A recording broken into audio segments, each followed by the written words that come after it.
The crash scene in the heart of this residential area was the city's biggest sightseeing attraction today. There was plenty to see as neighbors looked on in amazement at how the plane narrowly missed the large homes on the block. By light of day, it's clear the plane was headed east along Shriver Avenue, clipping off tree limbs. Finally, the craft smashed head-on into a large oak tree and burst into flames. All I can determine is it wasn't flying or it wouldn't have came down. The chief investigator from the National Transportation Safety Board says his first look at the plane provided no clues. There was plenty of fuel. He doubts the plane was overloaded, and icing is possible but not likely because the plane was well equipped to fly in bad weather.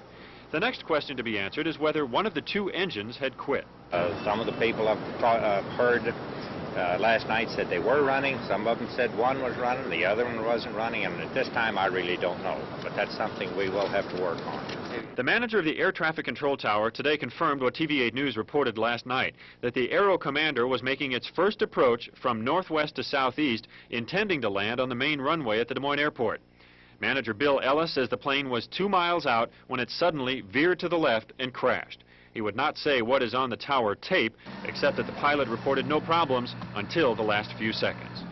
Polk County's medical examiner performed autopsies last night to determine the exact cause of death. In all the subjects, we determined that it was both trauma or injury plus thermal burns. I'm sure that none of the subjects were conscious as they died. I'm sure the impact caused unconsciousness and they died just very shortly thereafter. Since investigators have found no readily apparent reasons for last night's crash, we may not know for some time exactly what went wrong. This airplane will now be moved to a hangar where the engines will be dismantled for further study.